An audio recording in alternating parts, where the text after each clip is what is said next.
یہ جو بھگوا کلر ڈالنے میں بیٹھے ہوئے ہیں یہ مجاورین، میں سید محمد عرفانی بول رہا ہوں بمبئی سے۔ میں نے ان صاحب کی پوری ویڈیو سنی تو میں یہ جو 8,500 یا 9,500 خدام ہیں نا جو اجمیر شریف میں اپنے آپ کو خادم کہتے ہیں، پہلے ان کی اصل آپ سماعت فرما لیں، اور نہ ہو تو آپ اجمیر جا کر کے وہاں کا جو ریکارڈ ہے نا پرانا، وہ ریکارڈ 400 سال 500 سال پرانا، وہ آپ ذرا ٹیسٹ کریں، جو بھی بھائی میری اس وائس کو سنیں۔ یہ حضرت خواجہ غریب نواز رضی اللہ تعالیٰ عنہ کے وصال کے وقت آپ کے پاس میں 2 بھائی تھے راجستھانی، ایک کا نام تھا لاکا بھیل اور ایک کا نام تھا ہاکا بھیل۔ یہ دونوں حضرت کی خدمت میں رہتے تھے۔ حضرت غریب نواز کے وصال کے بعد میں یہ دونوں ہی وہاں کے مجاورین اول تھے۔ انہی کی اولادیں میں اللہ نے برکت دی تو یہ 8,500 یا 9,000 یا 9,500 خادم پیدا ہوئے۔ ان میں سے کوئی بھی سید نہیں ہے، کوئی خواجہ غریب نواز کی اولاد میں سے نہیں ہے، بلکہ یہ راجستھانی ہاکا بھیل لاکا بھیل، اور یہ لاکا بھیل ہاکا بھیل بھی جو تھے یہ وہ تھے جیسے ہمارے ہاں جس کو گڈریا کہتے ہیں نا، بکری چلانے والے، بکری پیشہ یا گھاس کھودنے والے، اس ٹائپ کے لوگ تھے، بیچارے ان کا پیشہ تھا، لیکن وہ حضرت خواجہ غریب نواز سے مرید تھے تو اس لیے وہ حضرت کے پاس ہی رہا کرتے تھے۔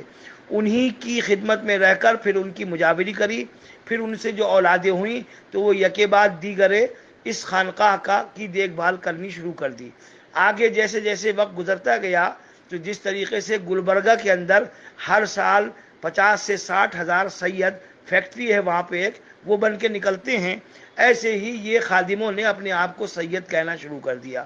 اور تقریباً الا ماشاء اللہ چند کو چھوڑ کر سارے ہی فاسق ہیں، سارے ہی داڑھی منڈے ہیں، سارے ہی بے نمازی ہیں، اور ایک کو بھی نماز کی نیت، شرائط نماز اور اس کے علاوہ جو ارکان شریعت ہیں ان کی کوئی واقفیت نہیں۔ صرف ان کو ڈھول تماشا، ڈھول تاشا اور قوالی سننے ہی کا شوق ہے، اسی کو سنتے ہوئے پیدا ہوتے ہیں، اسی کو سنتے سنتے مر جاتے ہیں۔ نہ ان کو اسلام کی پڑھی، نہ شریعت کی پڑھی، بلکہ یہ خواجہ غریب نواز کو بیچ رہے ہیں۔ چنانچہ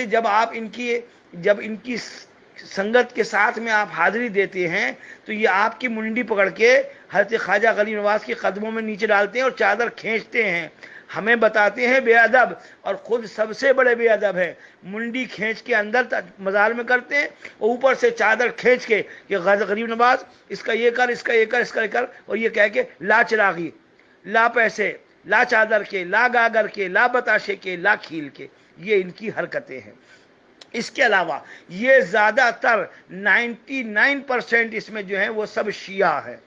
جتنے بھی یہ خدام ہیں۔ چنانچہ میں آپ کو ایک بہت مضبوط بات بتاؤں، 1992 کے اندر ایک لیڈیز کلکٹر اجمیر شریف میں تعینات ہوئی تھی، اس کو کچھ پتا چلا کہ بھئی گٹر جو ہے وہ درگاہ شریف کا بلاک ہوا ہے، پتہ نہیں کیا بات، تو اس نے اس کی صفائی کا کام شروع کیا، تو اس گٹر کے اندر سے یہ کتنے بڑے خبیث ہیں کہ 40 قرآن کریم کنز الایمان اعلی حضرت کے اس گٹر میں سے نکلے، اور اسی وقت میں ان کا یہ کام تھا کہ جو بیچاری ہندو بہنیں آتی تھیں یا مسلمان بہنیں جو سیدھی سادی ہوتی تھیں، تو یہ روم دینے کے بہانے کہ ہم حاضری کرائیں گے، ہمارے ہاں رکیے، کھانا بھی ہم کھلائیں گے، چادر بھی ہم چڑھوائیں گے، تو یہ اپنے روموں میں ٹھہراتے تھے۔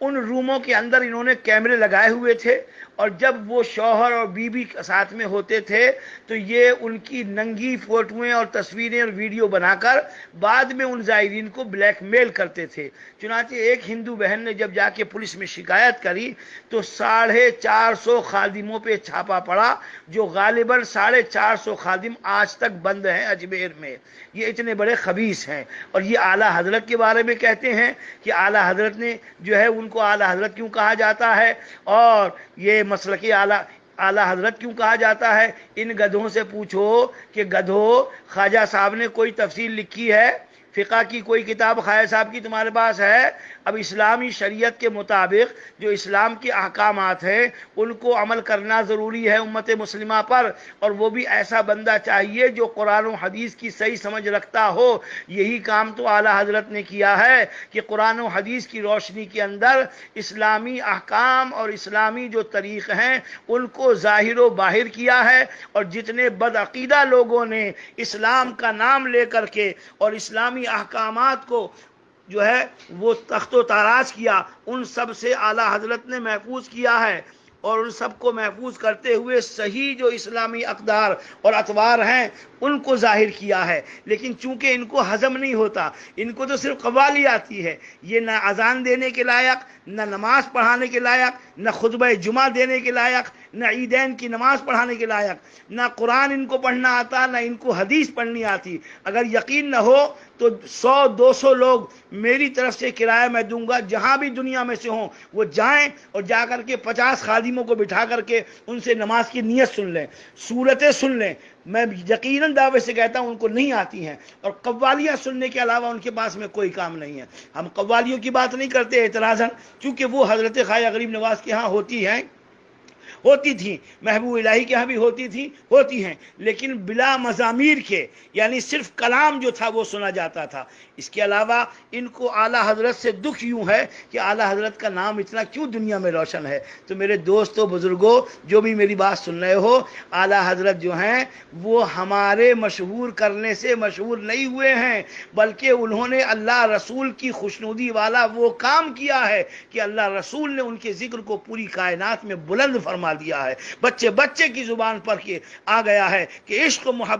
و محبت اعلیٰ حضرت،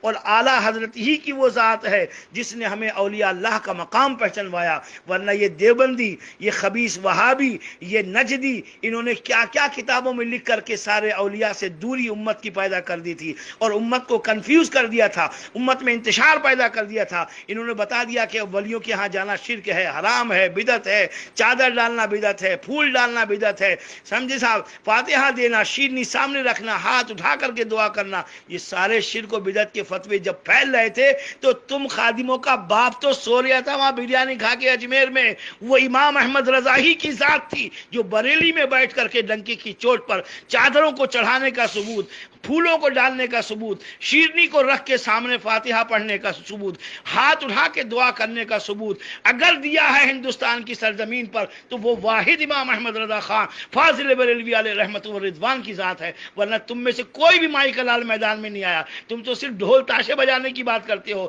اور تم خبیث، مردود، نالائق، اپنے آپ کو سید کہتے ہو، اور حضرت امیر معاویہ کو کہتے ہو وہ فاسق بادشاہ تھا۔ ابے کمینے کتے، وہ تیرے نبی جن کا تو کلمہ پڑھتا ہے ان کے وہ سالے ہیں، ان کی بہن حضور کی زوجہ پاک ہیں، ان کے لیے حضور نے جنت کی بشارتیں دی ہیں۔ نادان، جب تو نے قرآن و حدیث پڑھی نہیں ہے، حدیث کی سمجھ تجھے نہیں، تجھے کیا معلوم ہوگا کہ اس کا مقام کیا ہے؟ تو نے تو افسانے، ڈائجسٹ، میگزین یہ پڑھ کر کے تو نے جانا ہے جو خبیث شیعوں نے لکھی ہوئی ہیں، ان کو سمجھ کر کے پڑھ کر کے تو نے یہ سمجھا کہ امیر معاویہ معاذ اللہ ثم معاذ اللہ وہ باغی تھے، وہ فاسق تھے، وہ مشرک بادشاہ تھے۔ نادان خبیث، اپنی عقل کو کسی جا کر کے تیزاب سے دھو تاکہ تیری عقل صاف ہو جائے۔ سب سے بڑی بات یہ کہ تو ایک گستاخ رسول کے ساتھ ساتھ گستاخ صحابی بھی ہے، اور حضور کا ارشاد گرامی ہے کہ تم جب دیکھو کہ میرے صحابہ کو کوئی سب و شتم کر رہا ہے،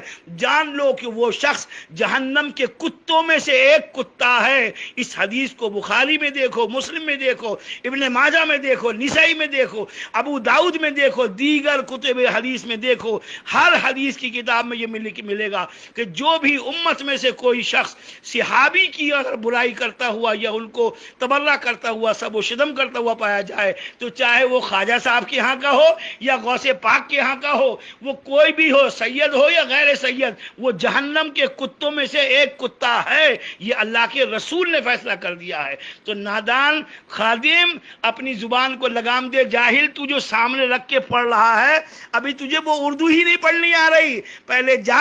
اپنے باپ سے کہے کہ باپ تو نے مجھے قوالی سنا سنا کے پیدا کیا، مجھے مدرسے میں داخل کر دے تاکہ میں پڑھ لوں، پڑھ کے پھر میں جا کر کے کوئی فتوے کی کتاب یا فتوے کی زبان یا فتوے کا مضمون جو ہے وہ لوگوں کے سامنے پیش کروں۔ ابھی تو تیرے اندر اتنی بھی اہلیت نہیں کہ تو اردو پڑھ لے صحیح سے، ہیں؟ لا حول ولا قوت الا باللہ۔ تم سارے خادموں نے بیڑا غرق کر کے رکھا ہوا ہے، درگاہ شریف کا تم نے کھیل تماشا بنا دیا ہے، ہیں؟ تمہیں شرم آنی چاہیے، غیرت آنی چاہیے۔